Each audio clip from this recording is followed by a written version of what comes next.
The Seattle Kraken once again make a trade with the New York Rangers. Let's do a special squad cast to figure out which team won and which team can continue winning after the trade.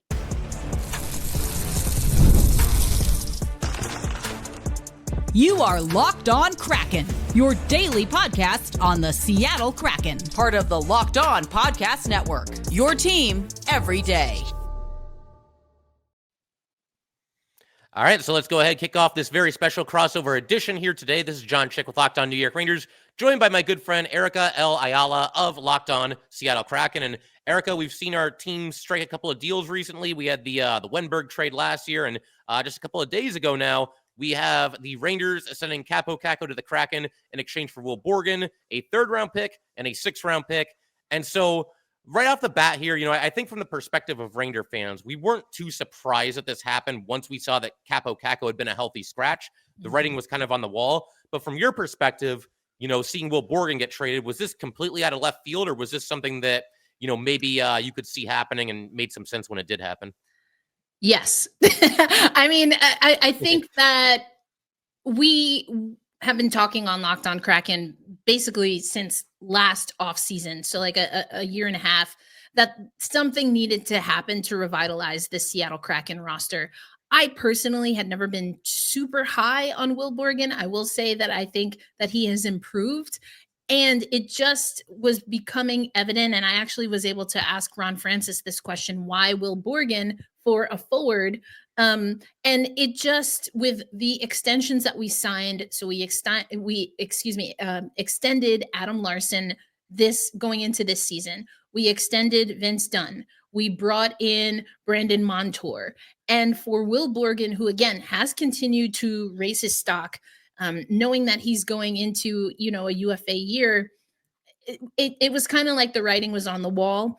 I didn't know that, excuse me, he would be the first domino to fall, because I really do think that there will be, and if there aren't, there absolutely should be more moves that the Kraken make. So it was a little bit surprising, just mildly surprising in that respect. I think it makes sense for Will.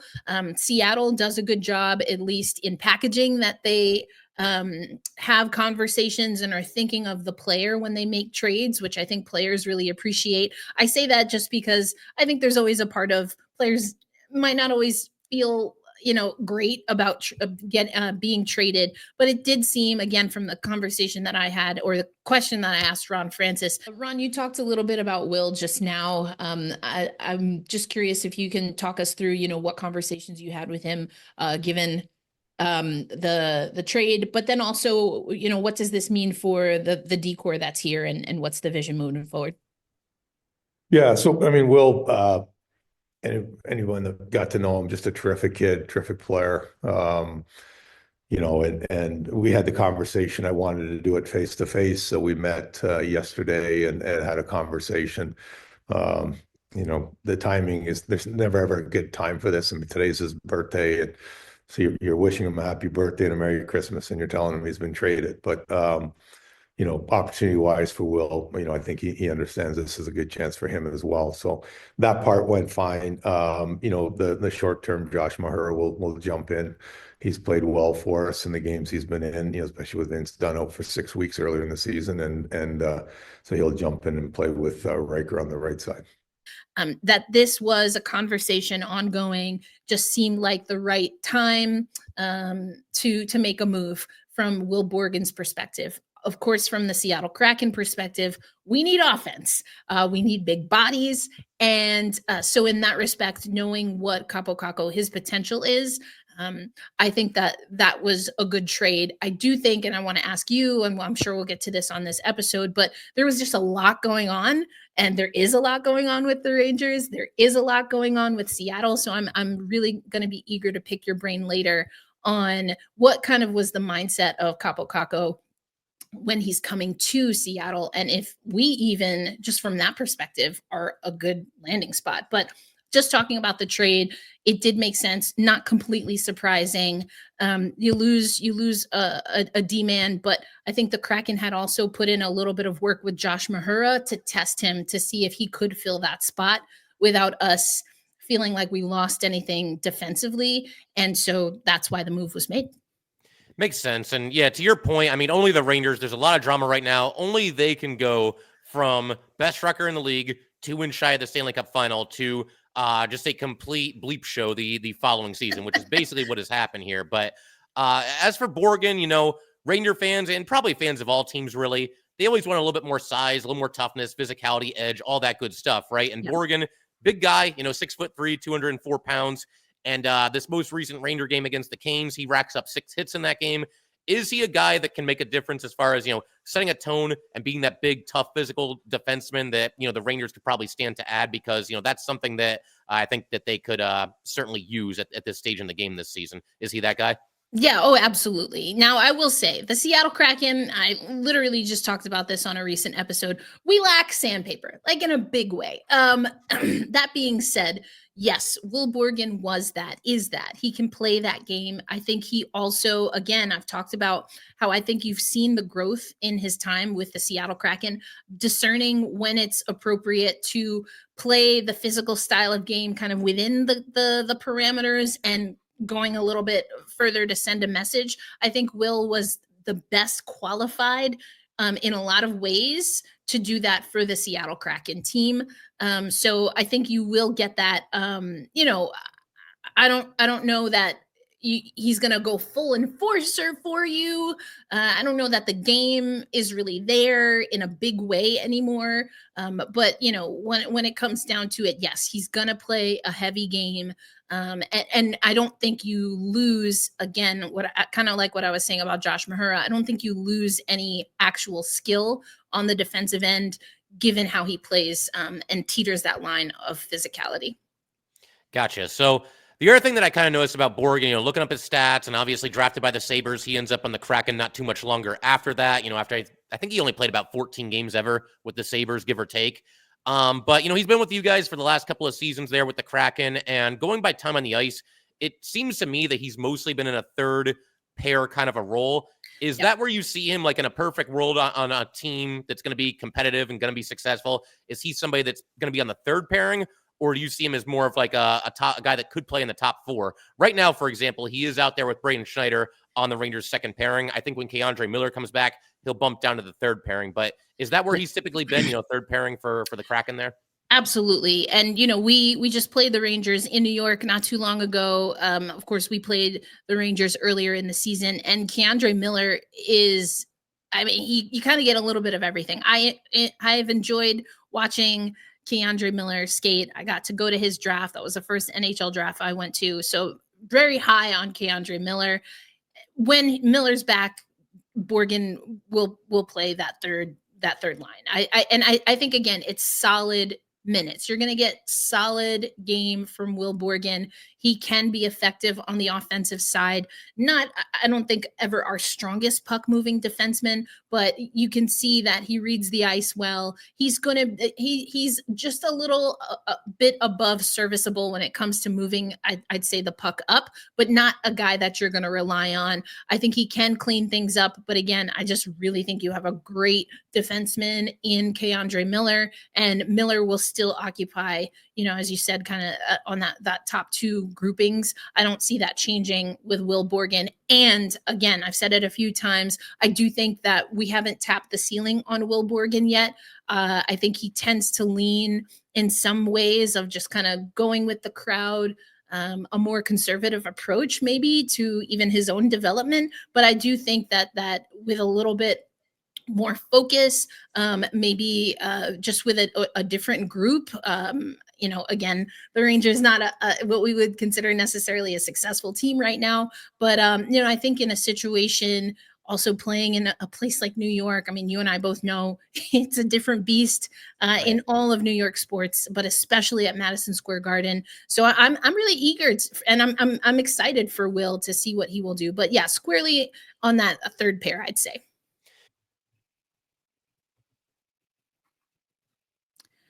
Today's crossover episode of Locked On New York Rangers and Locked On Kraken is brought to you by our friends over at PrizePicks. If you love sports, then you're going to love PrizePicks, the best place to turn your sports knowledge into real money. Whether it's hockey, football, or one of your other favorite sports or leagues, PrizePicks makes it easy to get in on the action. You can now win up to 1,000 times your money on PrizePicks. Plus, this holiday season, they're giving away over $30 million in rewards during Picksmas and offering 2 free picks in December. And when your pick hits, PrizePicks makes it easy to cash out. You can get your money in as fast as 15 minutes. So download the app today and use code LOCKEDONNHL to get $50 instantly after you play your first $5 lineup. That's right, $50 instantly on PrizePicks. PrizePicks, run your game. It's funny you mentioned the puck moving ability. It sounds like he's, maybe a little bit above average in that area, not elite at it, but that's been a problem for the Ranger defensemen. Even going back to last season, honestly, as good of a season as they had, that was an issue at times. And it's good to know that he's able to do that. And you'll appreciate this too. He came very close to scoring a goal in his first game with the Rangers. Lafreniere and Panarin, they zip in on the rush, and Panarin's got the puck on the boards, and all of a sudden there's a guy just making a beeline straight to the net. And I'm like, oh, that's Borgen. That's the new guy. And they got the pass over there. I think it was Ottinger made a really nice save, but came pretty close to scoring a goal in his debut, which would have certainly been a cool moment. I do want to ask you a question or two about Kakko there, though, and then I'll let you ask me some questions about this deal in general. But we saw Kakko score his first goal as a member of the Kraken just last night on Sunday night. Kraken win a faceoff in the right circle. Kakko with the quick shot and scores 5-hole. He's now played 3 games with Seattle, so I just want to know, what are your first early impressions, what you're seeing from him? Obviously, a long way to go, but first impressions. Yeah, I think the first impression, quite honestly, the first thing I was thinking as you were talking is this break. I think I'll be able to better evaluate him after we get through this short break. And Kaapo Kakko himself has said, listen, it's been a whirlwind. There was a lot going on with the Rangers. He comes into the middle of a losing streak with Seattle, and he's watching film, right, to learn his new teammates. He hasn't had a proper practice. And so I'm reserving final kind of grading until we get to the final home game of 2024 at Climate Pledge Arena at the end of the month. However, that being said, I see the vision. This is, you talked about Will Borgen's size. This is a good size at forward. We are a more spry team at the front end. And so I love his size. His instincts are great. He himself felt that he probably should have, not could have, but should have gotten another goal in that game alone against Colorado. He hits the pipe against Chicago in his first game. So his knack for the net is coming through. I absolutely love seeing him play alongside Matty Beniers. Now, who they're going to put on the left side, we've seen Jared McCann, we've seen Jaden Schwartz. I kind of think I'm leaning towards having Schwartz, Beniers, and Kakko, just because what you get from Jaden Schwartz is another player that can attack the net, be a net front presence. And I think you add that with the skill of Matty Beniers and just the instincts of Kaapo Kakko, and that can be a really great line for us. So reserving, again, final grade, but again, the early returns, really, really good. I see the vision. And when he gets comfortable, when he's at practices and he can help the power play, that's what I'm really looking for. Absolutely. So one more question from me about Kaapo Kakko for you. So at the end of the season, he's an RFA with arbitration rights, currently making $2.4 million. Do you think that the Kraken, it sounds like, again, it's early. Nobody has to make any decisions right now, but it sounds like you are mostly impressed with what you've seen from Kakko thus far. Do you think the Kraken make it a priority to get him locked up? I don't think you would have to necessarily break the bank to get him secure for a handful of seasons. Do you see him, though, as like a piece of the long-term future of the Seattle Kraken? Yeah, that's an interesting question. And honestly, it's a little difficult to gauge right now because we signed 2 7-7 deals. I already mentioned Brandon Montour. Then you have Chandler Stevenson, who I think, I don't know. I'm still trying to get a feel for him. The leadership is not exactly what I expected, but I'm learning quickly that he's a a pretty mild. He doesn't speak if he doesn't have to. I just wanted that to translate. We don't need him to necessarily be a locker room presence, but I want to see it translate a little bit more on the ice. Just extended Matty Beniers to a contract that, quite honestly, it's still early, but he has not lived up to. So I think it's going to be tough. That being said, I do think the Kraken are going to make more moves this season. I think they need to. We're overdue to make some moves. And so you have players like Brandon Tanev, even a Yanni Gourde, who I think the writing is on the wall there. So but likely when those contracts free up, that will give some more cap space. We'll, of course, have to see where the cap is at by the time we want to have those conversations with Kakko. So I think that there's potential, and I think he's the right age and he has the right skill set for what the Kraken want to do. Just going based off of what they've done in the past, I think they tend to be, the Kraken, a little bit more conservative in certain respects, but it seems like the youth movement is on its way. And a former, second overall draft pick, a young guy that can build and grow and support the growth of a Matty Beniers, of a Shane Wright, I think that's what the Kraken are going to want. All right, sounds good. And so in just a second, we're going to keep everything rolling here. Erica's going to have some questions for me regarding, obviously, this trade between the Rangers and the Kraken, and we will do that in just a second.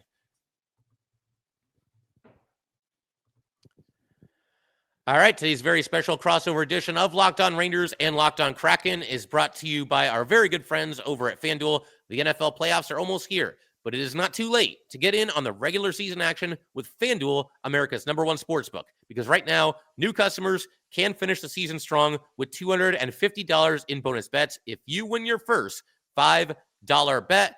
FanDuel has so many different ways that you can pick up a W. It's fun to bet on players that'll score a touchdown or how many points will each team score, et cetera, et cetera. Just visit FanDuel.com to join today. That's FanDuel.com for your chance at $250 in bonus bets. Make every moment more with FanDuel, an official sportsbook partner of the NFL.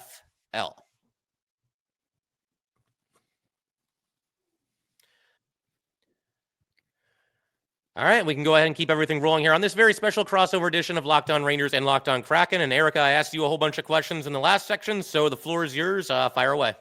Yeah, for sure. Again, just got to see the Rangers play Seattle.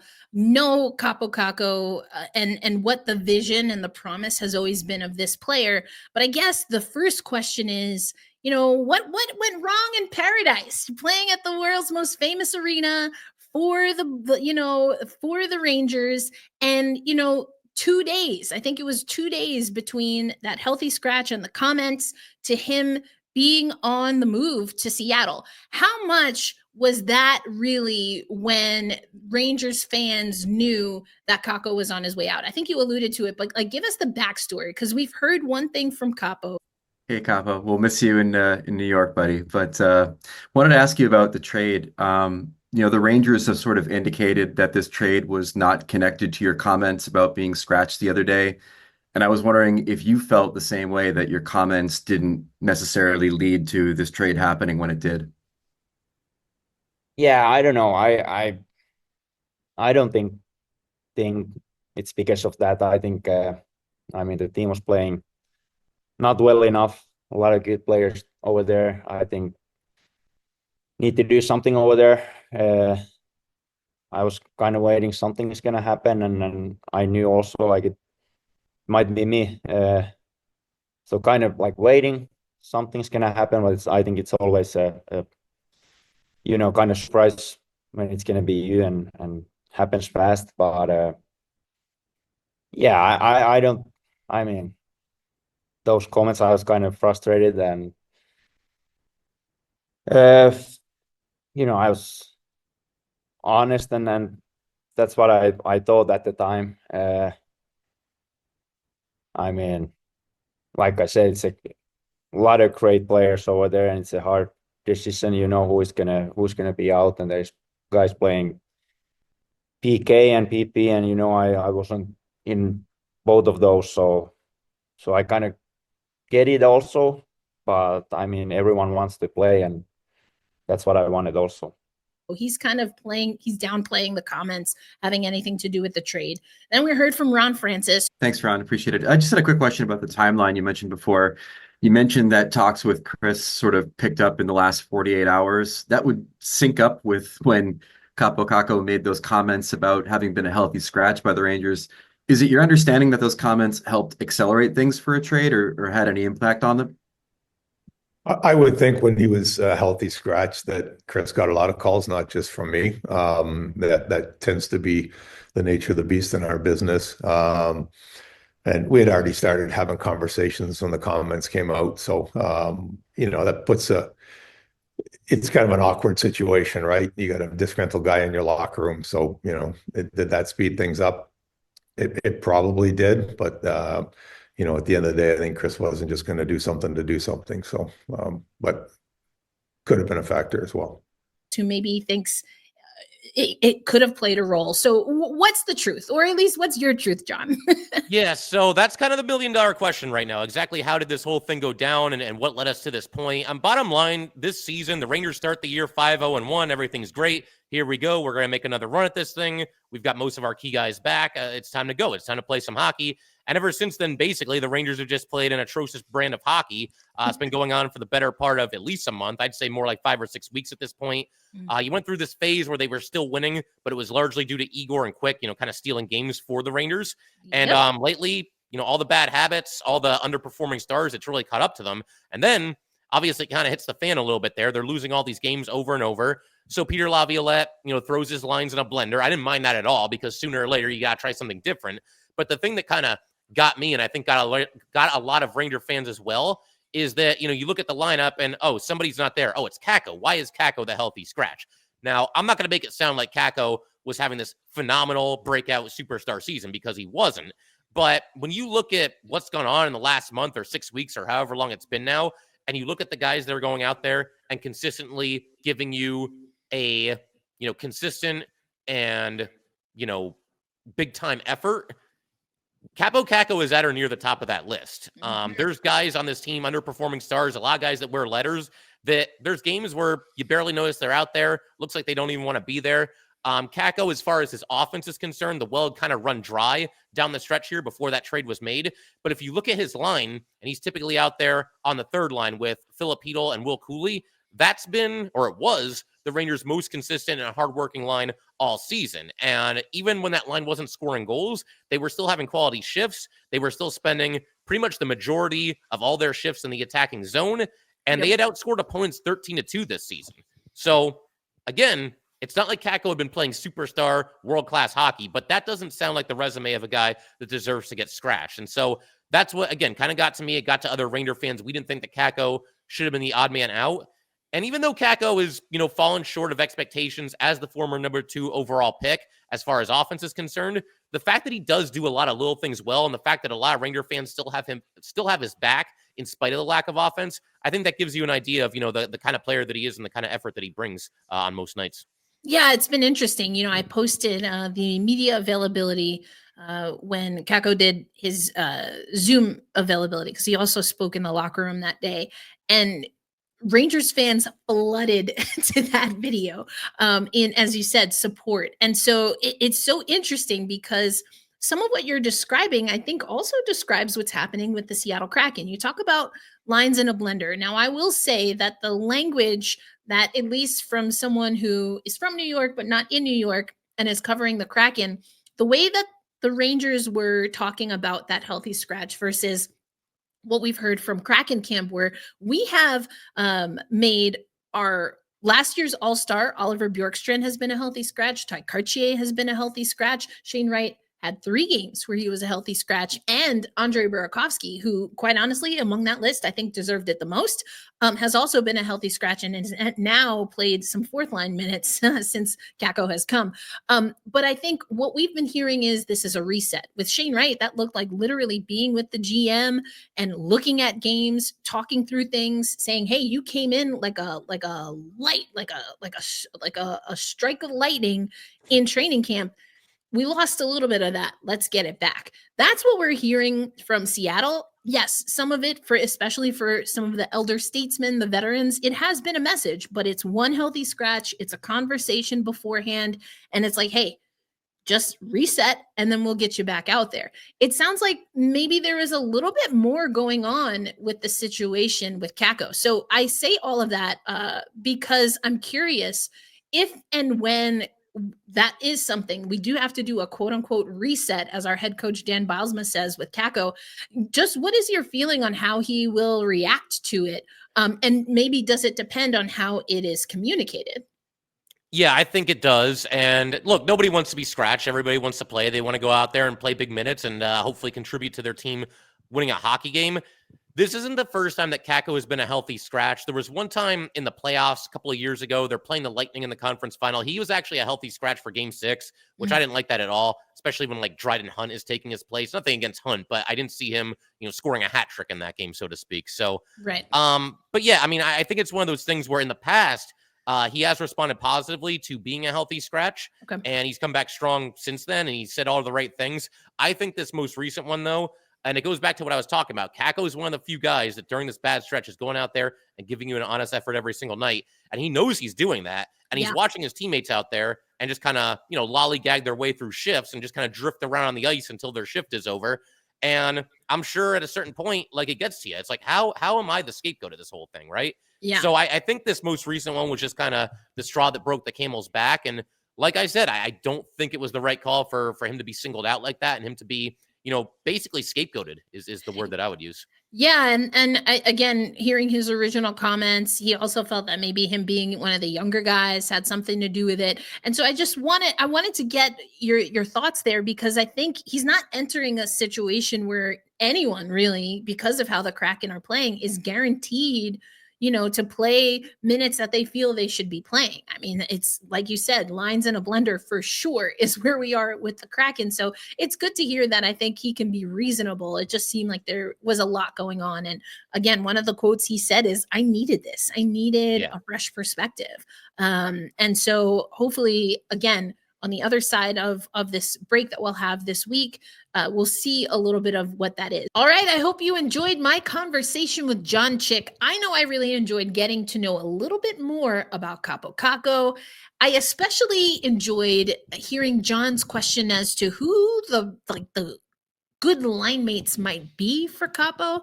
And we're going to talk about that, because I've been saying I really want him to play with Beniers, but is there a better pairing than Beniers and Kakko? We'll talk about it in the coming days on Locked On Kraken.